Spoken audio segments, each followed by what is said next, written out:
Hello everyone, hope you all are doing well. उम्मीद करते हैं कि कल आप लोगों को स्टैटिस्टिकल इन्फरेंस का इंट्रोडक्शन समझ में आया होगा और पसंद भी आया होगा। और जिन लोगों ने लाइक किया उन लोगों को बहुत ही बहुत शुक्रिया। और अब जैसा कि हम लोगों ने लास्ट वीडियो में पढ़ा था कि कैरेक्टरिस्टिक ऑफ गुड एस्टिमेटर, तो हम लोगों ने उसमें 4 कैरेक्टरिस्टिक थे जो देखे थे। फर्स्ट आपका unbiasedness, consistency, sufficiency and efficiency. ये 4 हमारे कैरेक्टरिस्टिक थे। अगर कोई भी एस्टिमेटर इन कैरेक्टरिस्टिक को सेटिस्फाई कर लेता है तो हम लोग बोलते हैं कि वो एक गुड एस्टिमेटर है। सो अब हम लोगों को ये चारों कैरेक्टरिस्टिक के बारे में पढ़ना पड़ेगा और इन पे बेस्ड जो क्वेश्चंस होते हैं हम लोग वो सॉल्व करेंगे। देन उसके बाद जो भी एग्जाम में से रिलेटेड क्वेश्चंस पूछे जाते हैं तो वो भी हम लोग इसके साथ में ही देखेंगे। सो सबसे पहला देखिए अनबायसनेस हम लोग पढ़ेंगे, तो उसकी पिक्चर मैं लगा दूंगी, आप वहां से उसको समझ लीजिएगा। जैसा कि हम लोगों ने पढ़ा था कि स्टैटिस्टिक क्या होता है। अगर हमने टी लिया है कि कोई भी स्टैटिस्टिक है तो ये सैंपल वैल्यूज का ही फंक्शन होती है। और अगर हमको इसकी अनबायसनेस चेक करनी होती है तो जस्ट हम इस पे एक्सपेक्टेशन ऑपरेट कर देते हैं। और एक्सपेक्टेशन लेने के बाद अगर ये पॉपुलेशन पैरामीटर को एस्टिमेट कर रही होती है तो हम लोग बोलते हैं कि ये जो टी स्टैटिस्टिक है ये एक अनबायस्ड एस्टिमेटर है पॉपुलेशन पैरामीटर का।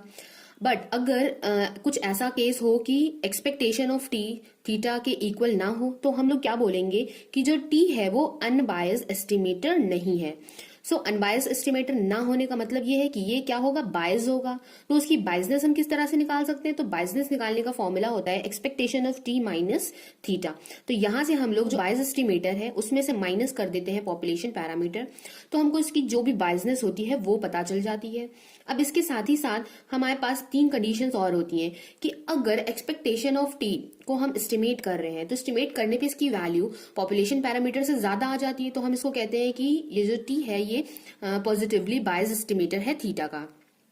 बट अगर expectation of T less than theta हो जाता है तो हम ये कहते हैं निगेटिवली बायस एस्टिमेटर है थीटा का। और साथ ही में अगर हम साथ में लिमिट लें और लिमिट लेने पर जो एक्सपेक्टेशन ऑफ टी है वो आपको पॉपुलेशन पैरामीटर को एस्टिमेट कर दे तो हम बोलते हैं कि जो टी है वो एसिम्प्टोटिकली अनबायस्ड एस्टिमेटर है थीटा का। ओके, सो इतनी सी आपके इंफॉर्मेशन है अनबायसनेस के लिए जो कि आपको पता होनी चाहिए अगर आप लोग फर्दर क्वेश्चंस को अच्छे से सॉल्व करना चाहते हैं तो इन सब कंडीशंस को आप लोग लर्न कर लीजिए। अब हम स्टार्ट करते हैं अपने फर्स्ट क्वेश्चन से। देखिए जो हमारा फर्स्ट एग्जाम्पल है आप गुप्ता एंड कपूर में पेज नंबर 7.3 पे देख सकते हैं।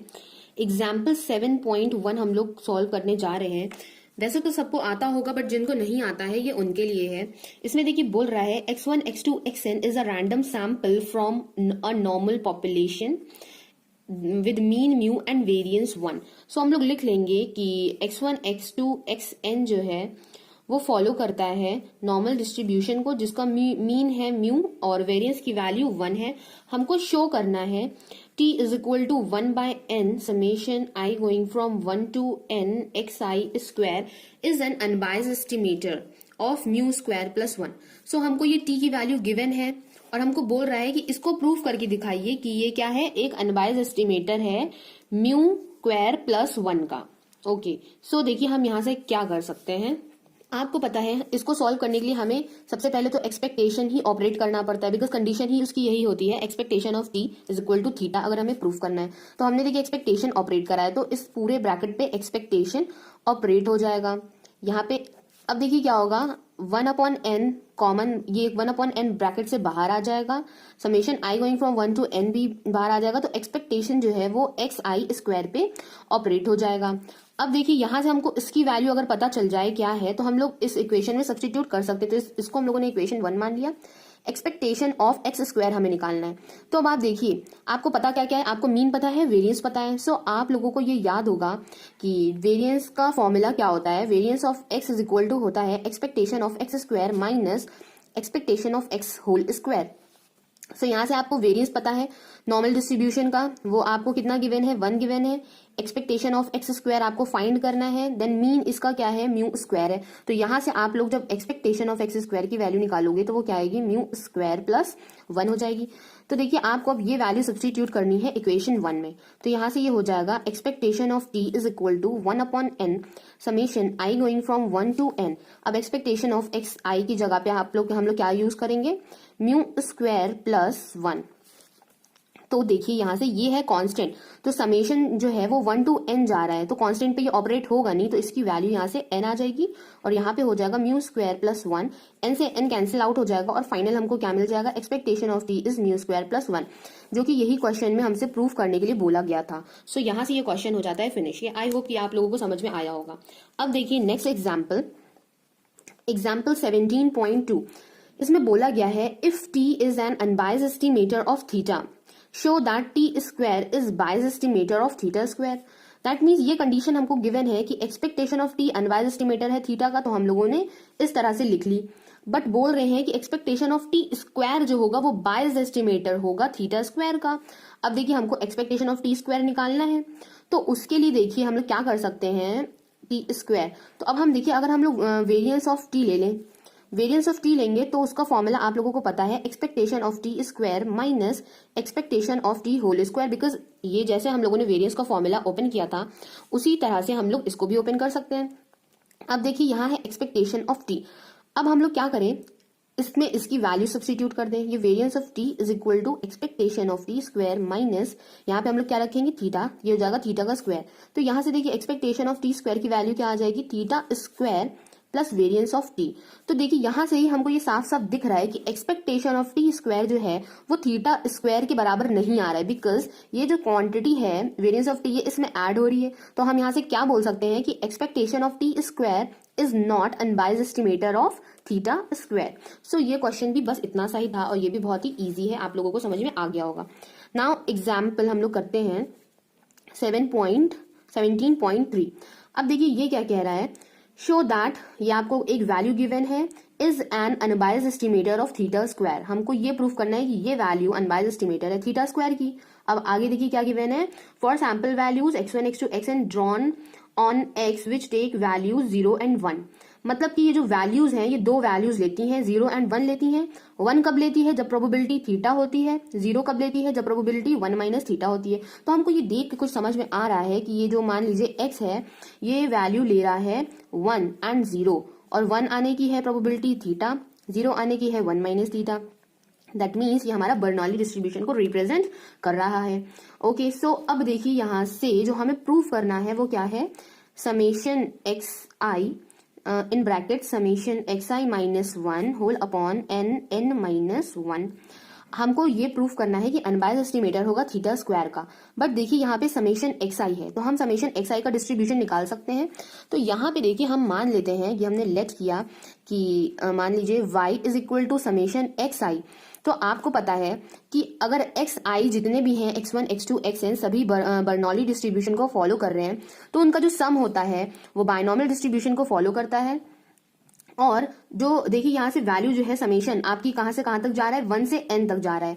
तो यहाँ पे जब सबका सम करेंगे तो यहाँ पे n हो जाएगा पैरामीटर, और प्रोबेबिलिटी ऑफ सक्सेस आपकी क्या गिवन है क्वेश्चन में, वो आपकी थीटा गिवन है। तो यहाँ से हम लोगों ने ये लिख लिया कि समेशन एक्स आई फॉलो करेगा बायनॉमियल n कॉमा थीटा को। अब देखिए क्या हम इसकी जगह पे ये लिख सकते हैं, y is equal y in bracket y minus 1 upon n times n minus 1। ठीक है, अब हमारा ये हो गया। अब हम इसका क्या लेंगे, एक्सपेक्टेशन लेंगे और उसको थीटा स्क्वायर के बराबर प्रूफ कर देंगे। तो यहां से देखिए हम क्या करेंगे, expectation of y in bracket y minus 1 n times n minus 1। अब हम देखिए 1 अपॉन n माइनस 1 को ब्रैकेट से बाहर ले लिया, बिकॉज ये क्या था, कांस्टेंट था, तो एक्सपेक्टेशन उस पर ऑपरेट नहीं होगा। y को y से मल्टीप्लाई कर देंगे, y स्क्वायर हो जाएगा, एंड y को जब 1 से करेंगे तो ये सिंपल y हो जाएगा। तो एक्सपेक्टेशन ऑफ y यहाँ से आ जाएगा। अब देखिए y स्क्वायर है, हम लोग y स्क्वायर को क्या वेरिएंस का फॉर्मूला यूज करके निकाल सकते हैं, तो यस ऑब्वियसली हम लोग निकाल सकते हैं। देखिए एक्सपेक्टेशन ऑफ y स्क्वायर है, तो इसकी जगह पे हम लोग क्या लिख देंगे, हम लोग लिखेंगे variance of y then plus expectation of y whole square. Because देखिए यहाँ से ये फॉर्मूला यूज करा, यहाँ पे मान लीजिए वेरिएंस ऑफ y स्क्वायर था, तो हम लोगों ने क्या, एक्सपेक्टेशन ऑफ y स्क्वायर था, तो हमने यहाँ पे रखा पहले वेरिएंस ऑफ y। सो ये देखिए यहाँ पे वेरिएंस ऑफ y है, उसके बाद हम लोग यहाँ पे क्या ले आएंगे, ये माइनस में गिवन है तो ये इधर आके प्लस में हो जाएगा। तो यहाँ पे देख लीजिए plus expectation of y square हमने यहाँ से लिख लिया। अब ऑलरेडी यहाँ पे हमारे पास क्या था, माइनस एक्सपेक्टेशन ऑफ y था। अब देखिए हमें वेरिएंस ऑफ y पता है, आप लोगों को याद होगा कि वेरिएंस के जो फॉर्मूले मैंने इंस्टाग्राम पे पोस्ट किए हैं, तो उसमें वेरिएंस ऑफ बायनॉमियल डिस्ट्रीब्यूशन क्या होता है, NPQ होता है। तो n की वैल्यू n रखी, p की वैल्यू थीटा रखी और q की वैल्यू 1 माइनस थीटा हो जाएगी। यहाँ से एक्सपेक्टेशन ऑफ वाई भी आप लोगों को पता है वो क्या होता है, वो होता है एनपी, तो वो भी हमने सब्स्टिट्यूट कर लिया। अब यहाँ पे ये वैल्यूज हम प्लेस कर देंगे और उसके बाद सॉल्व करेंगे। सो मैं इसकी वैल्यू देखिए यहाँ पे ही मैं सॉल्व कर लेती हूँ। तो ये देखिए क्या हो जाएगा, वेरिएंस ऑफ एक्स है, तो वेरिएंस ऑफ एक्स हम लोगों ने निकाला है N theta 1 minus theta. So यहाँ से लिख देंगे N theta 1 minus theta. Then हम लोग क्या लिखेंगे, expectation of Y square that is N theta whole square, तो यहाँ पे लिखेंगे plus N theta whole square. Then हम लिखेंगे माइनस एन थीटा। सो अब हम लोगों को इसको क्या करना है, सॉल्व करना है। तो ये देखिए क्या हो जाएगा, एन थीटा हो जाएगा माइनस एन थीटा स्क्वायर हो जाएगा, प्लस ये क्या हो जाएगा N square theta square minus N theta. So यहाँ से देखिए एन थीटा और एन थीटा क्या हो रहा है, कैंसिल आउट हो रहा है। तो यहाँ से देखिए आप लोग कॉमन क्या निकल रहा है, थीटा स्क्वायर तो हमारा कॉमन निकल ही रहा है, और ब्रैकेट में हमारा क्या बच रहा है, एन स्क्वायर माइनस एन बच रहा है, जिसको हम लोग क्या लिख सकते हैं, थीटा स्क्वायर एन के बाद n माइनस 1। और एक चीज और जो हम लोग यहाँ पे भूल गए थे लिखना, यहाँ पे डिनोमिनेटर में हमारे साथ क्या चल रहा है, n माइनस 1 चल रहा है। तो यहाँ पे सब में डिनोमिनेटर के साथ क्या हो जाएगा, n माइनस 1, यहाँ पे भी n माइनस 1, यहाँ पे भी n माइनस 1। सो इसके बाद जब यहाँ पे n माइनस 1 आएगा तो ये दोनों कैंसिल आउट हो जाएंगे, और एक्सपेक्टेशन जो हमने लिया था उस टर्म पे तो वो थीटा स्क्वायर के बराबर आ जाएगा यहाँ से। सो आई होप ये क्वेश्चन आपको तीनों समझ में आए होंगे। So thank you for watching my video, have a nice day.